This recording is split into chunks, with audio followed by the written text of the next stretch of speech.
राजधानी दिल्ली में प्रदूषण को लेकर के माहौल गर्म है।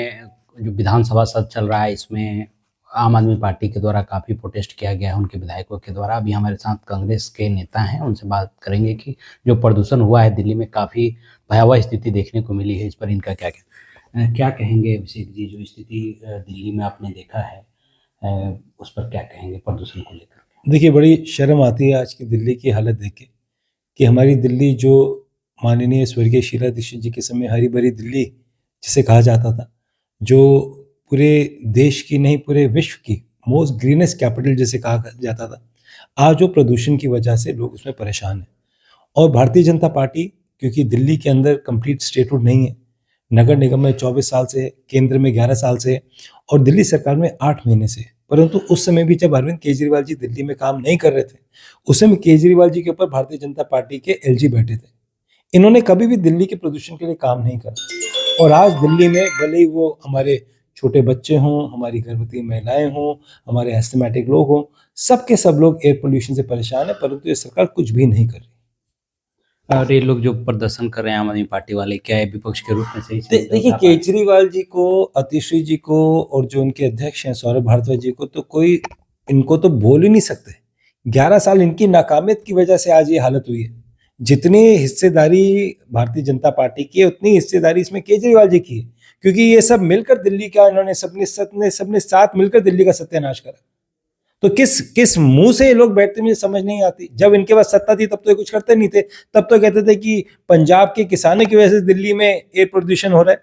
तब जब हम कहते थे हर एक टीवी चैनल पे कि दिल्ली में भारतीय जनता पार्टी और दिल्ली में आम आदमी पार्टी की सरकार के नाकामियत की वजह से प्रदूषण हो रहा है, तब ये कहते थे नहीं, किसानों की वजह से हो रहा है। तो आज किस तरीके से लोग बैठ के वहां पे ऑपोजिशन में रिएक्ट कर रहे हैं, बड़ी शर्म आती है देख के। नए साल की शुरुआत हो गई है, थोड़ा-सा गिरावट आया है, और जो सरकार ने काम किया है, इसको किस तरीके से आप देखते हैं जो प्रदूषण को कम करने? देखिए, जिस सरकार को एक्यू और आईक्यू में फर्क नहीं पता, जिस सरकार को यही नहीं पता, जिस सरकार के मुख्यमंत्री को ही नहीं पता, जो कहती दिल्ली 1460 किलोमीटर की है, तो उससे आप क्या उम्मीद करते हैं? देखिए, एक नेचुरल फिनोमेना होता है। अब सूरज निकलना शुरू हो गया, अब प्रदूषण नेचुरली कम हो गया, परंतु जो डैमेज 4 महीने में हुई है, उस डैमेज को ये कैसे भर पाएंगे? जो बच्चे हमारे यहाँ पे जो 4 महीने प्रदूषण की वजह से बीमार हुए हैं, जो महिलाएं बीमार हुई हैं, जो गर्भवती बच्चों पे जो असर जाएगा, उसका ये कैसे नुकसान का भरपान कर पाएंगे? अब तो नेचुरली कम हो गया, परंतु जो पीक प्रदूषण था, उस समय भारतीय जनता पार्टी के नेता केवल और केवल सत्ता में रह के आरोप लगाने का काम कर रहे थे। तो मुझे लगता है आने वाले समय में इनको प्रदूषण पे काम करना चाहिए और प्रदूषण को कैसे रोक सके, इस पे जरूर काम करना चाहिए। मैं तो रेखा गुप्ता जी को कहना चाहता हूँ कि उनके इस समय जब उनकी जो विधानसभा चल रही है, उसमें 2 ऐसे विधायक है जो शीला जी के समय मंत्री थे। आज वो मंत्री नहीं है, परंतु भारतीय जनता पार्टी के विधायक है। उन दोनों विधायकों को उनको चाय पे बुलाना चाहिए और पूछना चाहिए कि शीला जी कैसे काम करती थी। वही बता देंगे कि मैं उस समय तो मंत्री थे, उन्होंने देखा है शीला जी ने दिल्ली में किस तरीके से प्रदूषण को रोका, किस तरीके से उन्होंने काम करा, तो उनसे सीख लेंगे। तो उनको मैं तो एडवाइस देना चाहता हूँ कि उनको, दोनों लवली जी को, राजकुमार चौहान जी को, जो हमारे समय में मंत्री थे दिल्ली में, आज भारतीय जनता पार्टी में केवल विधायक है, उनको बुला के उनको पूछना चाहिए कि उस समय शीला जी ने कैसे काम करा था। शायद वो और अच्छे तरीके से बता पाएंगे। अच्छा, दूसरा जी, आजकल बुलडोजर का माहौल काफ़ी गर्म है। दिल्ली में कई इलाकों में बुलडोजर आपने भी सुना होगा और चल भी रहा है, लोगों के घर टूट रहे हैं।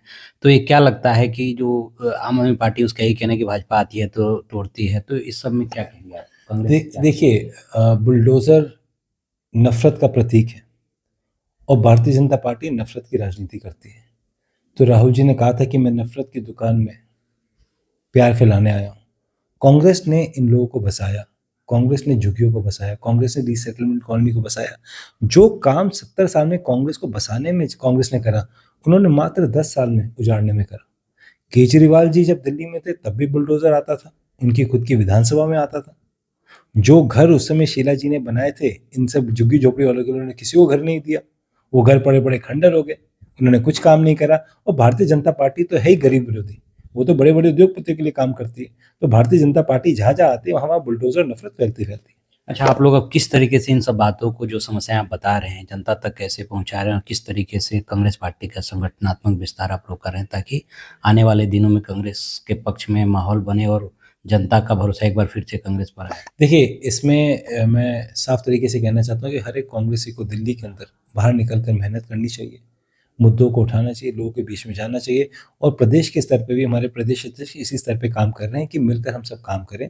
और दिल्ली में जो लोग प्रभावित हो रहे हैं नाकामियत की वजह से, वो नुकसान लोगों को दिल्ली में ना हो। जिस तरीके से लोग बीमार हो रहे हैं, छोटे बच्चे मर रहे हैं प्रदूषण की वजह से, उस तरीके से लोग और परेशान ना हो। हमको इसको इशू को उठाना चाहिए। मैं तो चाहूँगा भारतीय जनता पार्टी को भी एक ऑल पार्टी मीटिंग बुलानी चाहिए, सब लोगों को बुलाना चाहिए और सबसे सुझाव लेने चाहिए। उन सुझाव पे मिलकर दिल्ली को सुधारने का काम करना चाहिए। विपक्ष की भूमिका में आम आदमी पार्टी को किस तरीके से देखते हैं यहाँ पर? देखिए किस तरीके से विपक्ष थी, वो तो 11 साल पक्ष में था। केजरीवाल जी ने शराब के ठेके खोलने के बजाय, विधायकों की सैलरी बढ़ाने के बजाय, हर अपने घर को शीश महल बनाने के, इसके अलावा उन्होंने क्या काम करा? आज केजरीवाल जी के निकट पार्षद सारे भारतीय जनता पार्टी में चले गए। तो केजरीवाल जी ने 11 साल दिल्ली का, आम आदमी पार्टी का फायदा करा, परंतु दिल्ली का बहुत बड़ा नुकसान करा। मैं तो हमेशा कहता हूँ, एक व्यक्ति दिल्ली में 10 साल पहले खांसता हुआ आया, आज पूरी दिल्ली खांसती है, परंतु वो व्यक्ति कभी दिखाई नहीं देता। कि अब पंजाब, जैसे दिल्ली की बात कही जाती थी, अब पंजाब सरकार के कार्यों की खूब बात की जाती है कि खूब अच्छा काम हो रहा है आम आदमी पार्टी के नेताओं के द्वारा। अब कैंप वहीं पे कर रहे हैं, क्योंकि अब वहाँ नहीं, इस केजरीवाल जी बहुत अच्छा काम कर रहे हैं। केजरीवाल जी ने एक शीश महल दिल्ली में बनाया था, दूसरा शीश महल उन्होंने चंडीगढ़ में बना लिया। देखिए पंजाब से आवाज आती है कि पहले दिन मेहरबान, दूसरे दिन कदरदान, अब तीसरे दिन पंजाब वाले पूछ रहे कब जाएगा हमारा मेहमान। देखिए वहां के मुख्यमंत्री, सारे मंत्री अरविंद केजरीवाल जी से परेशान हैं। सरकारी घर पे रहते हैं, 10-10 बड़ी बड़ी करोड़ों रुपए की गाड़ियों में घूमते हैं और केवल तबादली के अलावा और काम के अलावा, जिस बिजनेस के अलावा कुछ काम नहीं वो करते। आज क्या उनको भगवंत मान जी पे भरोसा नहीं है? पहला ऐसा अध्यक्ष होगा जो मुख्यमंत्री की तरह पंजाब में जाके काम करता है, क्योंकि उनको शीश महल में रहने की आदत है। दिल्ली में भी शीश महल बनाया और अब पंजाब में भी शीश महल बना रहे हैं। और मुझे ऐसा लोगों ने कहा कि दिल्ली में प्रदूषण उनको ज्यादा दिखाई देता है, तो लग्जरी ट्रिप के लिए पंजाब चले जाते हैं ताकि वहाँ प्रदूषण कम है। अच्छा, क्या लगता है आने वाले समय में आप लोग आम आदमी पार्टी को पंजाब में किस तरीके से चुनाव? देखिए कोई मुद्दा ही नहीं है वहाँ पे। तो केजरीवाल जी को खुद को पता है, सारे लोग उनके छोड़ के जा रहे हैं। बिहार में उनका पूरा यूनिट छोड़ के चला गया। देखिए Kejriwal ji is not a issue. Issue क्या है कि इन लोगों ने 11 साल दिल्ली के लोगों ने इनको आंख बंद करके मौका दिया दिल्ली में सेवा करने के लिए। क्या 11 साल में केजरीवाल जी ने कोई बस खरीदी? आंसर ना है। क्या केजरीवाल जी ने कोई फ्लाईओवर बनाए? आंसर ना है। क्या केजरीवाल जी ने यमुना साफ करी? आंसर ना है। क्या वो लोकपाल लेके आए? आंसर ना है।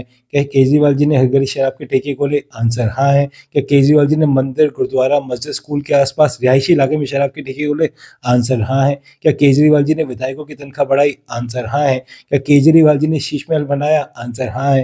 केजरीवाल जी ने कहा बच्चों की कसम खाता हूँ कभी कांग्रेस बीजेपी से कभी भी सहयोग नहीं लूंगा? आंसर क्या? वो कांग्रेस के साथ है। तो देखिए एक व्यक्ति जो झूठ बोल के सत्ता में आया तो वो ज्यादा लंबा टिकता नहीं है। पॉलिटिक्स में हार से ज्यादा, हार सब सकते हैं, हम खुद लोग हारे, परंतु जब आप अपने एक छवि से हार जाते हो ना, तो वो छवि वापस नहीं बनती। अरविंद केजरीवाल जी छवि से चुनाव हार गए। अच्छा, जो अभी 1 साल हो गए भाजपा सरकार को, तो क्या लगता है जो वादे किए गए थे विधानसभा चुनाव में, आप भी चुनाव में थे, क्या लगता है वो पूरे होते हुए नजर आ रहे हैं? हाँ उन्होंने वादा, देखो मुझे याद है मोदी जी ने वादा किया था आर के पुरम में कि जहाँ झुग्गी वहाँ मकान बनेगा, वहाँ पे बुलडोजर चला गया। 8 महीने ये लगातार कहती हैं कि रेखा गुप्ता जी 8 महीने कुछ नहीं होते। 8 महीने में उन्होंने प्रदूषण के लिए तो कुछ करा नहीं, परंतु शराब की पॉलिसी नहीं बना दी। 8 महीने में जिस गाड़ी में अरविंद केजरीवाल जी करोड़ों रुपए में घूमते थे, उसी गाड़ी में आज ये घूमती है। जिस तरीके से केजरीवाल जी ने बहुत बड़ा घर बनाया, उस तरीके से ये बहुत बड़ा घर बना रही है। देखिए ये लोग जिसके लिए दिल्ली के लोगों ने क्यों चुना था, उन्होंने कहा था जहां झुकी वहां मकान मिलेंगे। क्या मकान मिला? क्या 500 रुपए का सिलेंडर मिला? क्या महिलाओं के बैंक खाते में 25 रुपए की सम्मान राशि आई? क्या उन्होंने कहा था 300 यूनिट बिजली फ्री देंगे या 300 बिजली यूनिट फ्री दी? देखिए ये केवल चुनाव जीतने की बातें करती, काम नहीं कर सकती भारतीय जनता पार्टी। चुनाव जरूर जीत गई, परंतु एक भी वादा जो उन्होंने दिल्ली की जनता से करा था उसको पूरा अब तक नहीं करा। धन्यवाद। अब देख सकते हैं अभिषेक दत्त, जिनका कहना है कि जो भाजपा सरकार है वो दिल्ली के लोगों से जो वादे की थी वो करने में अब तक नाकाम रही है। आशुतोष कुमार, दिल्ली।